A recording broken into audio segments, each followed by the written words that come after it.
Dah sebulan lebih dah guys aku tunggu Daiwa Seaboard 300JL ni tahun 2026 untuk masuk kedai kita nak buat video. Jadi hari ni kita barang dah sampai dah. Aku nak update dekat korang.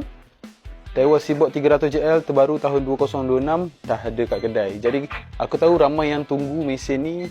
Dan kalau korang yang dah beli mesin ni, korang rasa berbala ke tak berbala mesin ni? Mesin ni antara mesin yang sangat kuat. Saiz 300, kecil je, nak main bottom boleh, bottom drift, jigging memang paling sesuai. Jadi guys, hari ni aku buat set combo untuk korang. Dan kepada korang yang dah beli mesin ni dan tak ada rod, korang better beli rod Yamato Samurai BJ ni. Korang boleh tengok combination dia memang perfect match lah. Memang perfect match. Cantik. Jadi guys, untuk rod guys, rod yang kita bagi ni rod Yamato Samurai BJ. Kosmetik dia memang lawa guys. Rod pun tahun 2026. Rod ni 3 benda korang boleh pakai. Jigging, bottom, parking pun boleh. So korang tak perlu nak beli 3 rod guys. Korang beli satu rod ni, boleh jigging, boleh bottom drift, boleh bottom parking. Korang tengok belakang kita dah ready kan aluminium gimbal. Ada getah nak masuk dalam pipe lagi. Kalau kata nak pegang, dekat sini ada tanduk dia, boleh tak 2 jari. Nak pegang sini pun boleh. Ring Fuji SIC guys. Memang mantap lah guys. Dan kali ni kita pakai Fuji SIC 2 kaki guys. Nampak tu design dia memang cantik guys.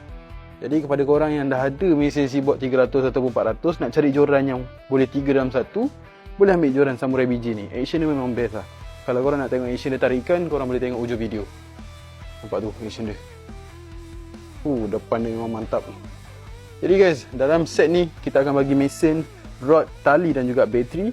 Untuk mesin dan rod korang dah tahu dah guys. Untuk tali pula kita bagi tali Yamato 12 sulam, saiz 50LB sebanyak 300 meter.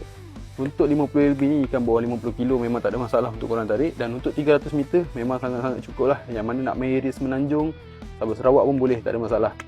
Dan untuk bateri kita akan bagi bateri saiz 3500. Bateri ni kita bagi siap charger, dia punya silicone bag, dia punya bag waterproof semua tu lah. Itu charger dia. Itu bateri. Bateri ni 3500, ketahanan 24 jam. Dan untuk mesin aku nak highlight yang dekat sini. Untuk Seaboard 300JL ni dia baru guys.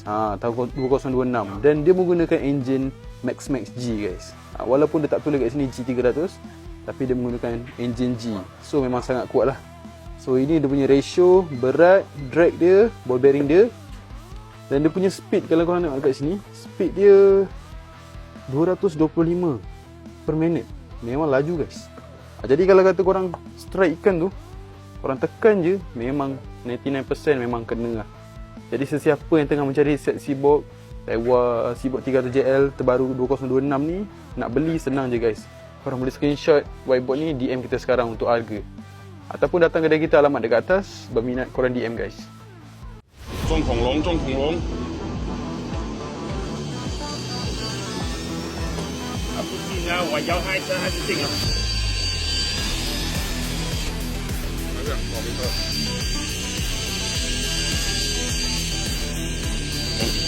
歪，good。Set up on the rod ah. Right.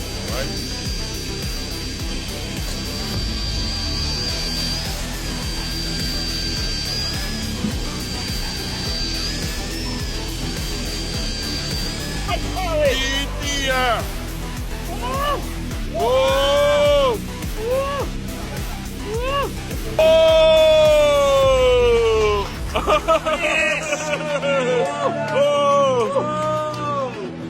Okay, man. Hey.